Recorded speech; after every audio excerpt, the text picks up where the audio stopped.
कहते हैं, जैसे ही रात के 12 बजते हैं, उस टूटे फूटे महल में कुछ ऐसा होता है जिसे समझाना आज तक किसी साधु, किसी तांत्रिक के बस की बात नहीं हुई। पूरी बर्बाद हवेली में रखे हुए बुझ चुके दिए एक साथ अपने आप जल उठते हैं। लोग कहते हैं ये दिए किसी इंसान के आदेश पर नहीं, बल्कि उस शापित रानी की सांसों के साथ जलते हैं जो आज भी उस खंडहर में कैद है।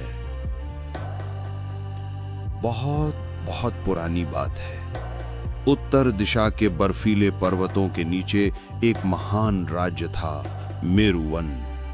यह राज्य जितना खूबसूरत था, उतना ही रहस्यमयी भी। ऊंचे देवदार, ठंडी हवाएं और बादलों के बीच खड़ा एक विशाल महल, सब कुछ किसी स्वप्न जैसा लगता था। लेकिन इस महल के बारे में एक ऐसा सच था जिसे लोग केवल धीमी आवाज में ही बताते थे।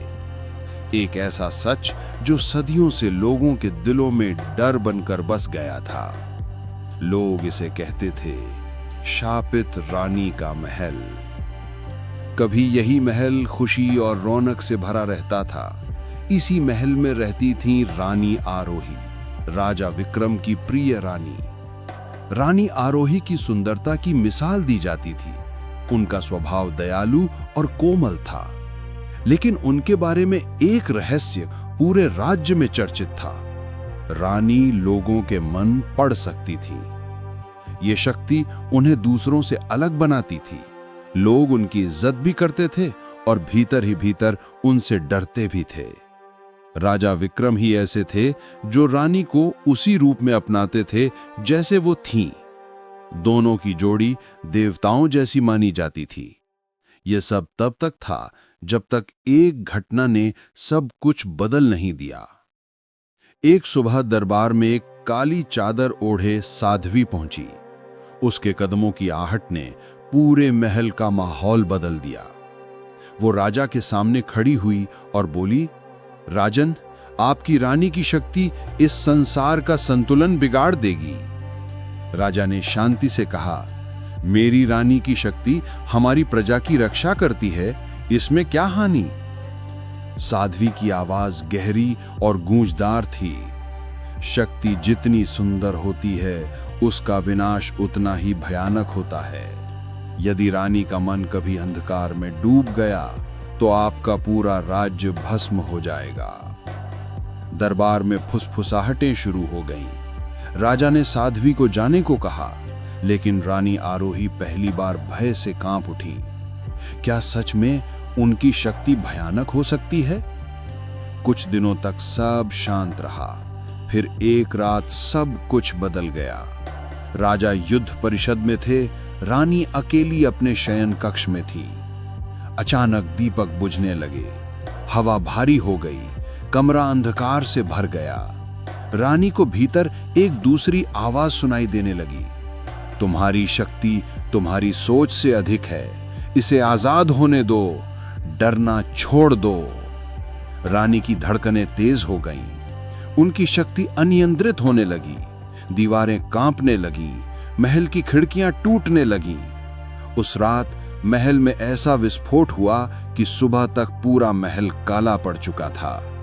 किसी को नहीं मिला, न राजा, न सैनिक, न दास दासियां, बस रानी थी, पत्थर की तरह जड़, और महल पूरी तरह सुनसान। अगली सुबह वही साध्वी वापस आई। लोग उससे रानी को बचाने की विनती करने लगे। साध्वी ने कठोर स्वर में कहा, मैंने चेतावनी दी थी, ये शक्ति सबके लिए नहीं थी। उसने रानी की ओर हाथ बढ़ाया और मंत्र पढ़ने लगी। काला धुआं महल को घेरने लगा। उसने अंतिम वाक्य कहा, आज से ये महल शापित हुआ, जो इसमें जाएगा वो लौट नहीं सकेगा। और वो साध्वी हवा में गायब हो गई। महल सदियों के लिए अंधकार में डूब गया। समय चलता रहा, राज्य खत्म हो गया, महल खंडहर बन गया। लेकिन लोग आज भी कहते थे, रानी की आत्मा महल में भटकती है। कभी रोती है, कभी चिल्लाती है, कभी किसी अजनबी का नाम पुकारती है। खिड़कियों में कोई परछाई घूमती दिखाई देती, महल के आसपास जाते ही सांसें भारी पड़ जाती। शाप अब भी जीवित था। कई वर्षों बाद अनंतपुर राज्य के राजकुमार आरव ने इस कथा को सुना। आरव को बचपन से ही जादू और शापों में रुचि थी। उन्होंने अपने गुरु से पूछा, क्या शाप से मुक्ति सच में मुमकिन है? गुरु ने कहा, हर शाप का अंत होता है, पर शापित रानी का अंत मन की विजय से ही संभव है। आरव ने तय कर लिया, वो महल जाकर रानी को मुक्त करेगा। चांदहीन रात थी, ठंडी हवाएं चीख रही थीं। आरव अकेले घोड़े पर महल पहुंचे। महल के बाहर की हवा अजीब सी थी, मानो फुसफुसा रही हो, लौट जाओ। पर आरव ने दरवाजा खोलकर भीतर चले गए। अंदर अंधेरा, टूटी दीवारें, जंगली बेलें और दूर से आती एक स्त्री की धीमी गान ध्वनि, मानो कोई उन्हें पुकार रहा हो। महल सिर्फ ईंट पत्थर नहीं था, ये मन को परखने वाला जादुई जाल था। पहले कमरे में आरव के बचपन के डर दिखाई दिए। अंधेरा, गिरते तारे, विशाल छायाएं। उन्होंने आंखें बंद करके डर को पीछे छोड़ दिया। दूसरे कमरे में उन्हें अपनी मां की आवाज आई, आरव वापस लौट आओ। उन्होंने पहचान लिया, ये भ्रम था। तीसरे कमरे में उनका प्रतिरूप खड़ा था, वही चेहरा, वही आवाज। प्रतिरूप बोला, रानी को बचाकर क्या मिलेगा?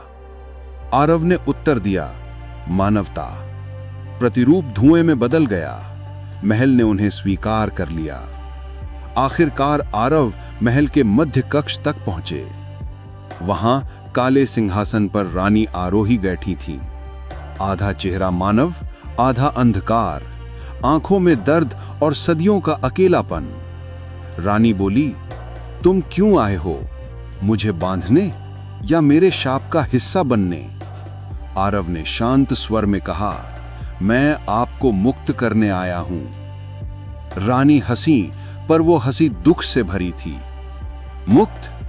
मैं अपने ही अंधकार की कैदी हूं। रानी ने सिर झुकाकर कहा, जिस साध्वी ने मुझे शाप दिया था, वो वास्तव में मेरा अंधकार थी। वो मेरी शक्ति से डरती थी, इसलिए उसने मेरे मन में भय भरा और फिर मुझे शापित घोषित कर दिया। आरव स्तब्ध रह गए। तो शाप झूठ था? रानी बोली, मैंने कभी किसी को नुकसान नहीं पहुंचाया।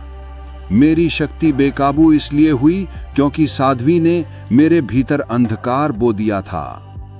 आरव ने उनका हाथ थामा। यदि अंधकार बोया गया है तो प्रकाश भी आपके भीतर ही है। महल कांपने लगा, दीवारों से काला धुआं निकलने लगा। रानी की आंखों में चमक लौटी, उनके शरीर से अंधकार की परतें उतरने लगी। एक तेज प्रकाश फैला, अंधकार चीखता हुआ बाहर निकला। रानी का स्वरूप बदलने लगा, वो फिर से सुंदर मानव रूप में प्रकट हो गईं।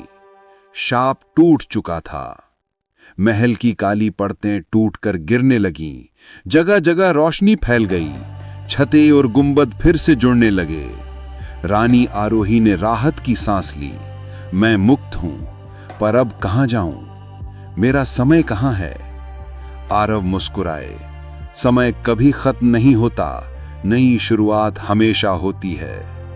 रानी सदियों के बाद पहली बार मुस्कुराईं।